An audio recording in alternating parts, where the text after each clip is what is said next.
मछली एकदम निमन बनल रहे, लेकिन ताज्जुब के बात ये बा कि जौन लड़की लहसुन और प्याज के ना छुएली, वो लड़की इतना निमन मछली कैसे बना ले? माँ, इमें दिक्कत का बा? एक बार फिर से वैसे ही बनवा के देख लिहल जाई तब। वैसे ही मतलब कैसे मछली तुम्हें जैसे ढाबा में बनावल जाला? घर में पैर रखला के बाद से ही हमरा जे आभास भइल बा, उसे लागत था कि अभी घर में शांति पाठ अत्यंत आवश्यक बा। छोटकी तुले ये जिम्मेदारी तहरा लेवे के बा। का भाई बोला निभा पैबू की ना?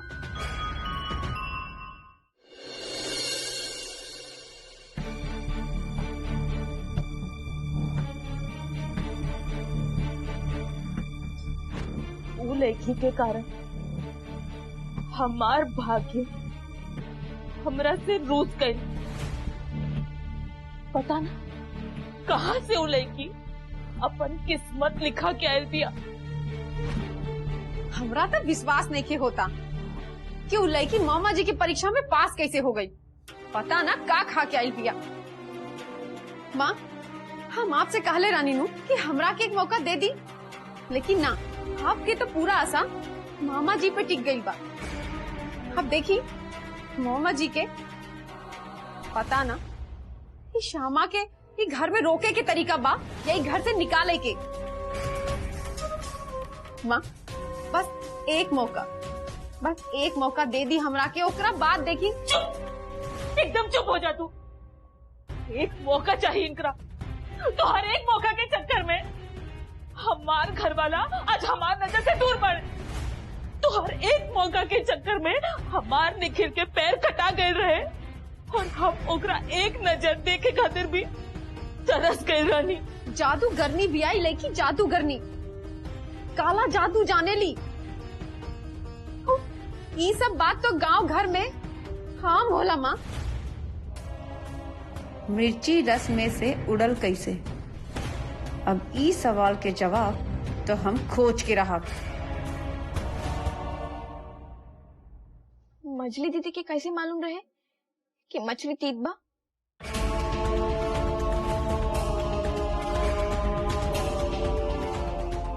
जान दी, इंसान के कर्म के हिसाब यह जन्म में होला। जे जैसन करी वो खुद ही भुगती। ऐसे मदद के बाद आपके अंग्रेजी में बहुत कुछ कहे ले लो, लेकिन हमरा था आभार जतावे के हिंदी में बस एक ही शब्द मालूम बा, धन्यवाद। इसे राउरी हिंदी वाले धन्यवाद की जरूरत नहीं। काहे खातिर कि धन्यवाद तब दिहल जाला जब केहू केहू की मदद करेला, और हम जोल कैले बनी वो हमार फर्ज रहे। वैसे रहुआ रेसिपी खातिर धन्यवाद दे सकेली।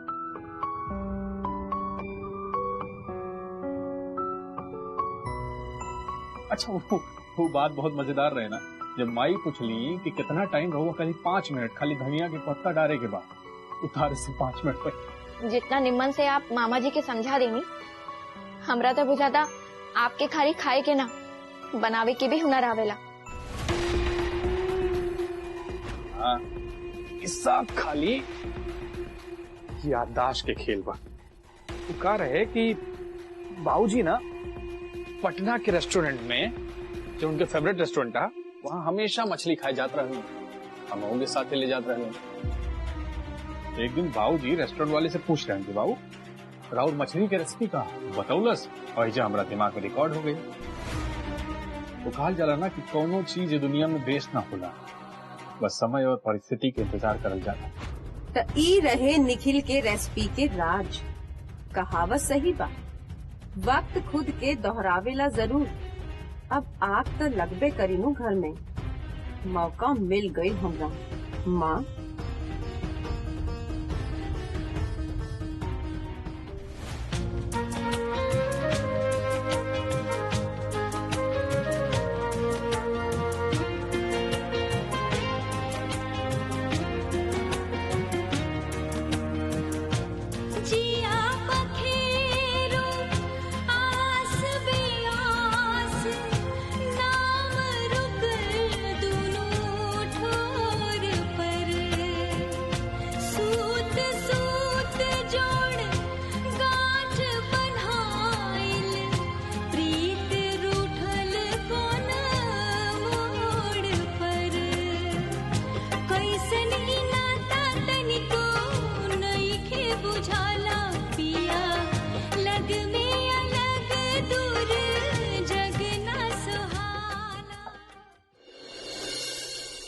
लेकिन श्यामा हमरा की एक बात नहीं की समझ में आओ कि मझली भौजी अगर मछली में मिर्ची मिलौली तो कब रउआ तो अजय रहनी ना। श्यामा तहार कमरा में हमार हेयर ड्रायर बा, चला दा के सुखावे के मशीन हिंदी में। चली।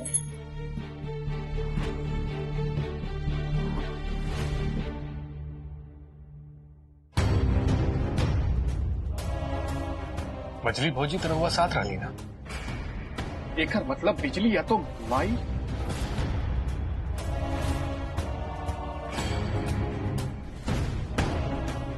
ना ना, बिजली ऐसे कबो ना करी, और माँ के तक नाम भी मत ली। वो काहे करी है ऐसे? हाँ, हमरा ही घर से निकाले के उधर वो मौका खोजत रहली, लेकिन हमरा तो वो खुद ही मना कर रही। सवाल ही ना बादशाह की बदमाशी कैलस की, सवाल ही बा की बदमाशी के सूत्रधार के बा। हमरा के मालूम बा कि मजली भौजी के ही ठेका बा ई घर में ज्ञान देवे के। कबो आइडिया दे के उमाई के बीमार कर देवेली, कबो खाना बर्बाद। हमरा के एक बात नहीं के समझ में आवता कि करेली काहे। ये तो क्लियर बा कि रउआ के घर से बाहर निकाले चाहे, लेकिन ये सब कह के उनकरा के फायदा का मिले। या तो आपसे नफरत बा या माई के करीब जाए के स्ट्रेटजी।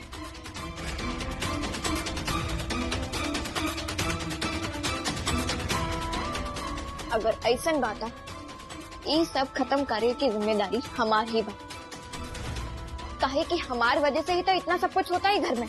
यह तो बात बशा, यह तो जाने चाहेली कि घर में इतना कुछ काहे होता। आप ये सब भूल जाए, जान के और पूछ के कोनो फायदा नहीं है। समय सब कुछ बदल दे भेला, समय कितनी समय देवे की चाहिए।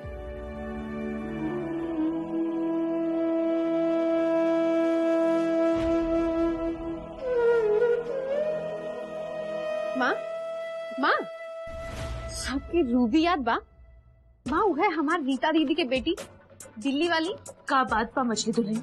आपकी याद बा एक बार रूबी खाना बनावे के दायित्व ले डाली। हाँ, और सब खाना होटल से मंगवा के सबके आगे परोसते ले रहे। एग्जैक्टली माँ, श्यामा भी उहे गलती कैले बिया।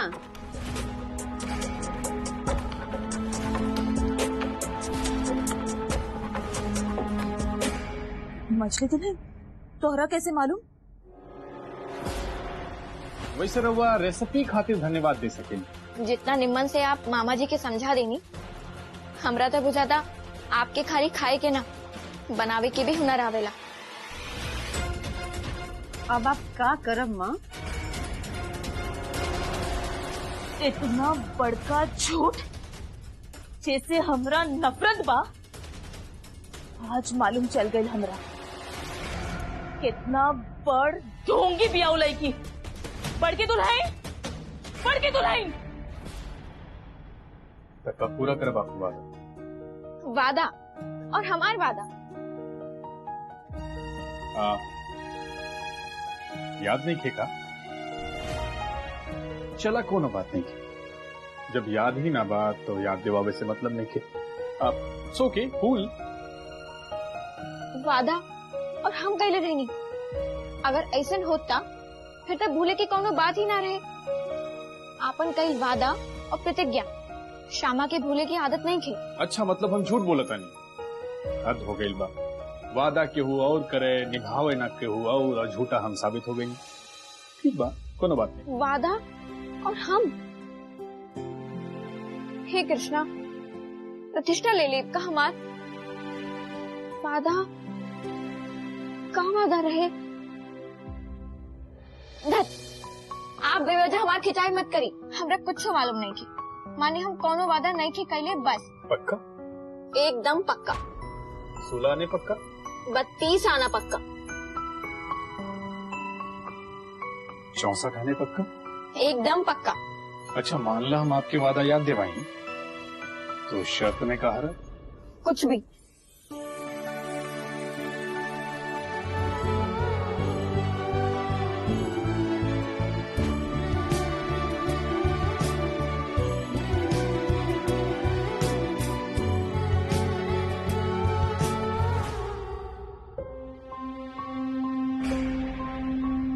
माँ, बुला रही है।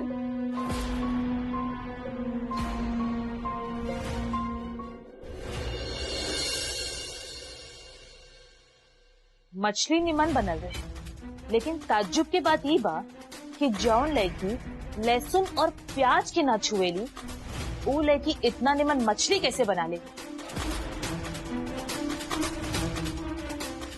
माँ, इमें दिक्कत का बा? एक बार फिर से वैसे ही बनवा के देख लिहल जाई तब।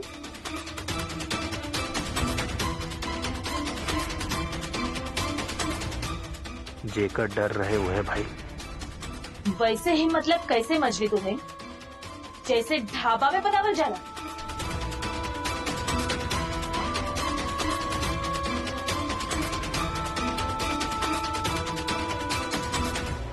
तोहार हिम्मत कैसे भाई इतना बड़ झूठ बोले के? छी छी छी, चंदन के टीका लगा के पुजारिन के नाटक करके अपन बड़ बुजुर्ग के आगे इतना बड़ झूठ? लाज शर्म नहीं क्या बच्चा तनी को? पहले कहे ना हमरा कह दे कि हम ना बना पाए, सिर्फ और सिर्फ ये घर में रहे खातिर इतना बड़ झूठ के सहारा ले लेंगे। झूठ बोल के ब्याह कर ले लू, झूठ बोल के गौना भी कर ले लू। लेकिन तोहरा जिंदगी में झूठ बोले के अलावा और दोनों काम बाकी ना। कहाँ से सीखा था इतना झूठ बोले के पढ़ाई? माही पहले बात तो सुनी। खबरदार निकल, खबरदार जे अब तू ये लड़की के तरफदारी भी कैला था। अरे हमार समय पर शिक्षा संस्कार सब कुछ तोहरा याद आ जाला। अब कहाँ गई? हाँ, अब कहाँ गई तोहर संस्कार? का हम तोहरा के इहे सिखौले पानी झूठ बोले के और झूठ के साथ देने के? माही पहले हमारी बात तो सुन। का सुनी? का सुने के बचल भाभी? अरे 4 गो नौकर बाई घर में 3 गो मोटा हुआ, होकर बाद भी अतिथि के बाहर से खाना मंगवा के परोसल जाएगा? हाँ, बस उहे पतोहू के कारण ऐसा भइल बा, उहे पतोहू के कारण।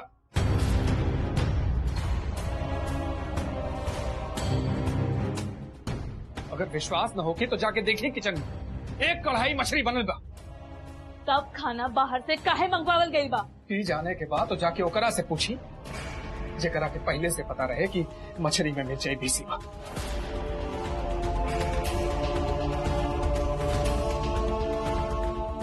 बुझाता गेम उल्टा पड़ गई। अब तो बात घुमावे की पड़ी। देवर जी, का मतलब बा आपके? हमरा चिंता रहे? हाँ रहे, काहे की सबके मालूम बा कि मामा जी के तीत पसंद नहीं थे, यही से खड़ा रहनी है पानी लेके। इनमें हर्ज का बा? अच्छा मजली भौजी, हमरा के एक बात बताई, रउआ के पहले से कैसे पता रहे कि मछली में मिर्चाई बेसी बा? जैसे कि श्यामा के पहले ही कहल गई रहे कि मामा जी के तीखा पसंद नहीं खे, और जहाँ तक हमरा के मालूम बा कि श्यामा एगो जिम्मेदार लड़की भी, तो रउआ के कैसे विश्वास हो गई कि मछली में मिर्चाई बेसी बा?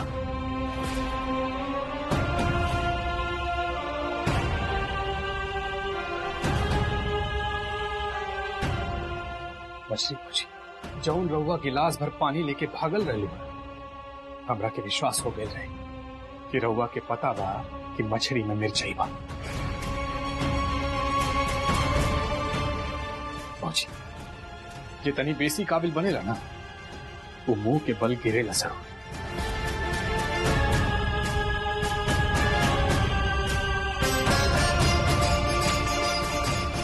भाई हमरा के माफ कर दे, हमरा से बहुत बड़ गलती हो गई। राउर अनुमति के बगैर जो ढाबा से खाना मंगौली होकर खातिर हम हाथ जोड़ के माफी मांगत, लेकिन विश्वास कर माई कि श्यामा मछली बनौले रहे, लेकिन वो मछली खाए लायक नहीं की। मामा जी के खाए के समय हो गए रहे, हमारे पास समय नहीं खिले कि वो दुष्ट आदमी वो मछली में पूरा भर के कच्छुल मिर्चाई मिला दे रहे। देखो सीधा साधा लेगी, जो कबो अपने जीवन में मांस मछली के हाथ न लगौलिस, वो मुंह में कपड़ा बांध के हाथ में दस्ताना पहन के मछली बनावत रहे, जहां सबके ओकरा के मोटिवेट करे के चाहिए, लेकिन कुछ लोग पहुंच गए लेकर हौसला तोड़े। शाबाश। मिर्चाई बिजली के देखले रहनी हम रसोई में, कुछ तो करत रही हूँ आ हमरा के देख के घबरा गई रही। निखिल देवर जी कहीं रह दी बड़की भौजी, ये बात से घर के और एक घर के बड़े बुजुर्ग के प्रतिष्ठा जुड़ल बा। ना तो सच्चाई हम बताई थी। मालकिन, मामा जी सबके बुला रहे हैं अभी तुरंत।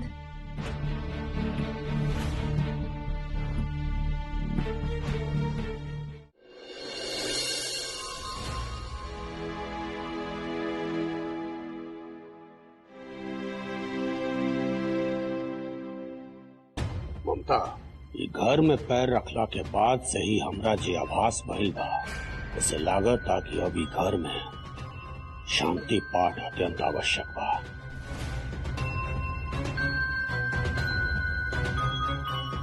हम पतरा देख के शुभ मुहूर्त निकलने बनी। काल दोपहर 1 बजे महादेव चाहिए तो शांति पाठ के बाद घर से अशांति, कलेश, कष्ट हमेशा खातिर दूर हो जाए, और खासकर निखिल की जिंदगी से भी।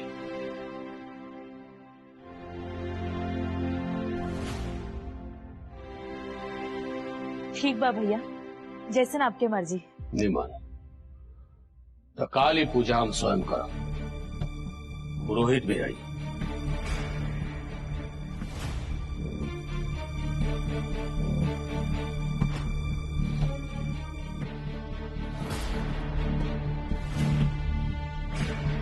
ठीक बा भैया, कल भोरे से ही हम सबसे मिलजुल के सब तैयारी शुरू कर दे। ना ममता, तारा कुछ कैला के जरूरी नहीं है। लेकिन मामा जी, पूजा पाठ के सारा जिम्मेदारी तो हाजरे घर से सास या माई ही निभाइले बाड़ी। अगर माई ना करी है तो फिर दूसर के करी।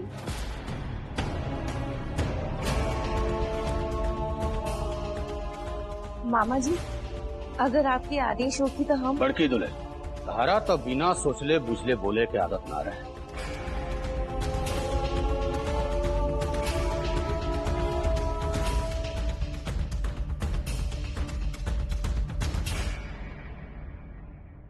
छोटकी दुल्हे, ये जिम्मेदारी तारा लेवे के बा।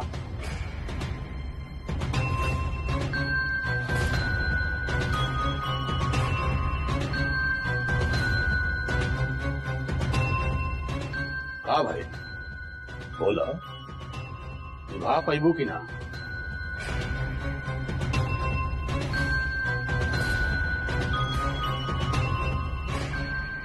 मामा जी, अगर आपके मार्गदर्शन रही तो जरूर पूरा हो जाए।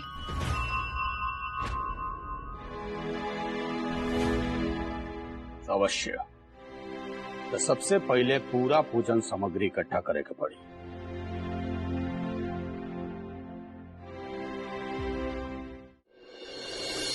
जन में पंचघीव, बेलपत्र, जौ, तिल, फूल, गाय के कच्चा दूध, दही, गोबर, घी, लड्डू, चनामृत, चूरन, याद रही नू? आई बाकी के सामान के लिस्ट बा।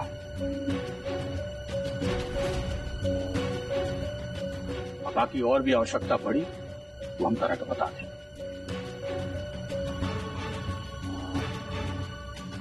दुल्हन, सबसे पहला बात, सब तारा अकेले करे के पड़ी, वो सह के। और दूसर बात, सब काम 1 बजे से पहले हो जाए के चाहिए। और तीसर सबसे जरूरी बात, पूजा से ठीक पहले हमरा 101 गुलदाउदी के फूल चाहिए।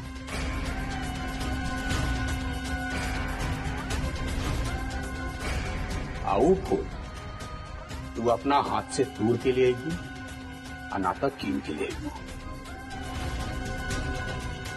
याद रखिए, बिना गुलदाउदी के फूल के ये पूजा अधूरा मानना चाहिए। श्यामा, एक बात याद रखिए, ये काम इतना आसान नहीं है जितना तारा सुने में बुझाता। एकरा खातिर चाहिए धैर्य, परिश्रम और सबसे जरूरी बात विश्वास। एक बात याद रखिए, अगर तहार विश्वास रत्ती भर भी डगमगाए तो महादेव के दूसर नाम बौरहा भी है। न माने में देरी न रूठे में देरी, और अगर गलती से भी भूल भाई तो घर से शांति हमेशा खातिर विदा हो जाए। और निखिल के जिंदगी पड़ जाई संकट में